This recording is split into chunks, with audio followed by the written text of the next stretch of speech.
Hi ನಮಸ್ಕಾರ, Geetha B ಅಡುಗೆ ಮನೆಗೆ ನಿಮಗೆಲ್ಲರಿಗೂ ಸ್ವಾಗತ. ಇವತ್ತಿನ ರೆಸಿಪಿ ಲೆಮನ್ ರೈಸ್ ಯಾವ ರೀತಿ ಮಾಡೋದಂತ ತೋರಿಸ್ಕೊಂಡು ಫಸ್ಟ್ ಟೈಮ್ ನನ್ನ ವೀಡಿಯೋ ನೋಡಿದೆ ಪ್ಲೀಸ್ ಸಬ್ಸ್ಕ್ರೈಬ್ ಆಗಿ, ಪಕ್ಕದೊಳಗಿರೋ ಬೆಲ್ ಬಟನ್ನ ಕ್ಲಿಕ್ ಮಾಡಿ. ಇದು ದೇವರಿಗೆ ಪ್ರಸಾದ ಗಿಡಕ್ಕೆ ಮತ್ತು ಅರ್ಜೆಂಟಾಗಿ ಮಾಡ್ಕೊಳಕ್ಕೆ ಇದು ಲೆಮನ್ ರೈಸ್ ತುಂಬ ಚೆನ್ನಾಗಿರ್ತೈತೆ. ಇದರೊಳಗೆ ಈರುಳ್ಳಿ ಎಲ್ಲ ನಾನೇನೂ ಬಳಸಿಲ್ಲ, ತುಂಬ ಟೇಸ್ಟಾಗಿರ್ತೈತೆ. ಬನ್ನಿ ಯಾವ ರೀತಿ ಮಾಡೋದು ನೋಡೋಣ. ಬನ್ನಿ ಇವತ್ತು ಲೆಮನ್ ರೈಸ್ ಯಾವ ರೀತಿ ಮಾಡೋದಂತ ಹೇಳಿ ಸುಲಭವಾಗಿ ತೋರಿಸ್ಕೊಡ್ತೀನಿ. ಬನ್ನಿ. ಗ್ಯಾಸ್ ಹಚ್ಚಿ ಒಂದು ಬಾಣಲೆ ಇಟ್ಟಿದ್ದೀನಿ. ಅದಕ್ಕೆ ಒಂದು 4 ಸ್ಪೂನಷ್ಟು ಎಣ್ಣೆ ಹಾಕ್ಕೊಳ್ಳೋಣ. ಸಾಕು. 1 ಸ್ಪೂನಷ್ಟು ಸಾಸಿವೆ ಹಾಕ್ಕೊತೀನಿ, 1 ಸ್ಪೂನು ಕಡಲೆಬೇಳೆ, 1 ಸ್ಪೂನು ಉದ್ದಿನಬೇಳೆ, ಕಡಲೆ ಬೀಜ ಒಂದು 2 ಸ್ಪೂನಷ್ಟು ಫಸ್ಟೇ ರೋಸ್ಟೆಡ್ ಮಾಡಿಟ್ಟಿದ್ದೆ. ಸ್ವಲ್ಪ ಕೈ ಆಡಿಸ್ಕೊಳ್ಳೋಣ. ತುರಿದಿರೋ ಶುಂಠಿ, ಸ್ವಲ್ಪ ಕರಿಬೇವು, 2 ಹುಚ್ಚು. ಈಗ ಚೆನ್ನಾಗಿ ಮಿಕ್ಸ್ ಮಾಡ್ಕೊಬೇಕು. 4 ಹಸಿಮೆಣಸಿನ್ಕಾಯಿ.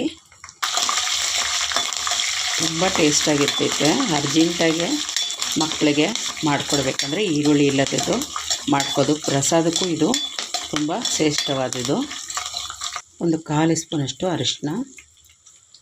ನಿಮಗೆ ಹಸಿಮೆಣಸಿನ್ಕಾಯಿ ಇಷ್ಟ ಇಲ್ಲಾಂದರೆ ಒಣಮೆಣಸಿನ್ಕಾಯಿನೂ ಹಾಕ್ಕೊಬೋದು. ಈಗ ಅನ್ನ ಹಾಕ್ಕೊಂಬಿಡೋಣ.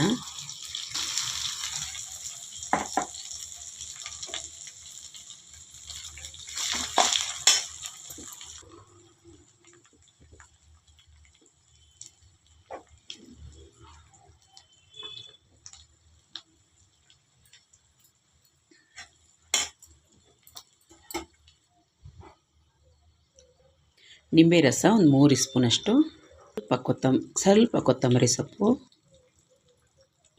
ಚೆನ್ನಾಗಿ ಮಿಕ್ಸ್ ಮಾಡ್ಕೊಳ್ಳೋಣ.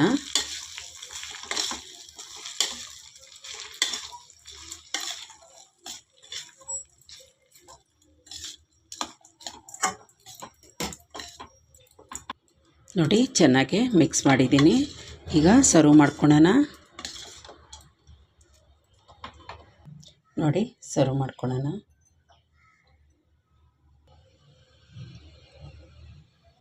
ನೋಡಿದ್ರಲ್ಲ ಲೆಮನ್ ರೈಸ್ ಯಾವ ರೀತಿ ಮಾಡೋದಂತ ಹೇಳಿ. ಉಪವಾಸ ಮಾಡೋರು ಮತ್ತು ಈರುಳ್ಳಿ ತಿನ್ನೋದಿರೋರು, ಹಬ್ಬದ ದಿವಸ ದೇವರಿಗೆ ಪ್ರಸಾದವಾಗಿಡೋರು ಅಂಥವ್ರು ಹಿಂಗೆ ಮಾಡ್ಕೊಬೋದು. ತುಂಬ ಚೆನ್ನಾಗಿರ್ತೈತೆ. ನಿಮ್ಗೆ ಇಷ್ಟ ಆದರೆ ಪ್ಲೀಸ್ ಒಂದು ಲೈಕ್ ಕೊಡಿ, ಸಬ್ಸ್ಕ್ರೈಬ್ ಆಗಿ, ಪಕ್ಕದೊಳಗಿರೋ ಬೆಲ್ ಬಟನ್ನ ಕ್ಲಿಕ್ ಮಾಡಿ. Thank you. ನನ್ನ ವಿಡಿಯೋ ನೋಡೋದಕ್ಕಾಗಿ. ಬಾಯ್.